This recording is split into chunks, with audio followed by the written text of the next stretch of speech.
20.2, we're solving by factoring, solving quadratics, should I say, by factoring.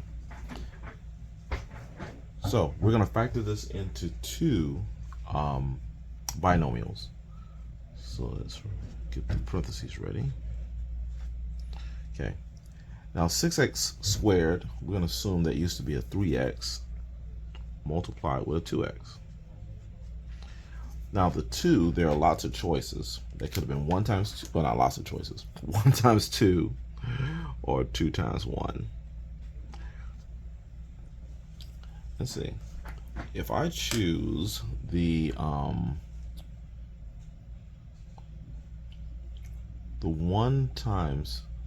times 1, let's choose 2 times 1, I'll get a 4x and a 3x. I have to use different signs and get a negative 4x. So different signs, I'll make the bigger negative and the smaller one positive. Makes a negative 1x, it doesn't match. So it's not 2 times 1.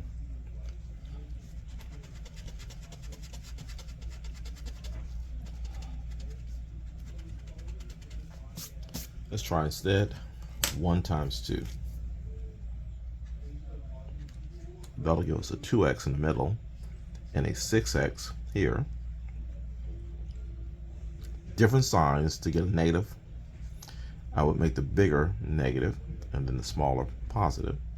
When I put them together, I get a negative 4x. And that's what I want, negative 4x.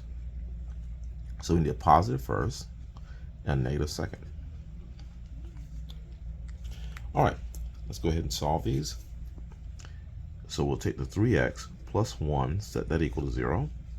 And we'll take the 2x minus 2, set that equal to 0. And then we'll solve. Subtracting 1 from both sides here, we'll get a 3x equals negative 1. Then we divide both sides by 3. We end up with x equals negative 1/3.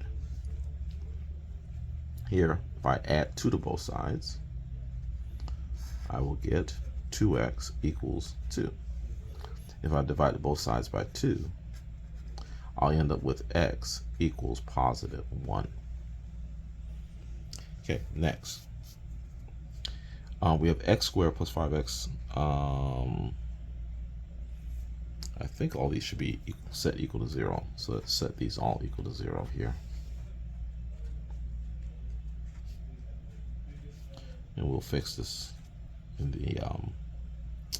the paperwork. So we're going to factor this into two binomials, set equal to 0. X squared used to be an x times x. And 6, we have lots of choices. We have 1 times 6. We have 2 times 3. 1 times 6, 2 times 3, and 3 times 2. Lots of them. I'm going to choose the 2 times 3. I think that might work. So 2 times 3. This will give me 2x, and outside will give me 3x. We want same signs, and we want to have a positive 5. So I'm going to use positive and positive, and that does make positive 5x. That matches. So positive here. And now we can solve the individual factors for 0. X plus 2 equals 0, and x plus 3 equals 0. Solving the left, we subtract 2 from both sides to get rid of the adding 2, and we'll get x equals negative 2. On this, we want to get rid of the adding 3, so we use a subtracting 3, and we get x equals negative 3. Okay, number 6. We want to factor this into two binomials, set equal to 0. For x squared, we can assume that was x times x. Now 8, we have lots of choices on 8. That could have been a 1 times 8, a 2 times 4, a 4 times 2, and an 8 times 1. Lots of choices. I'm going to start off with the 1 times 8. I think that might work. 1 times 8. So this will give me a 1x, and outside we'll get an 8x, and we want to use same signs and get a negative 9. So the same signs we're going to use will be negative and negative, and that does make a negative 9x.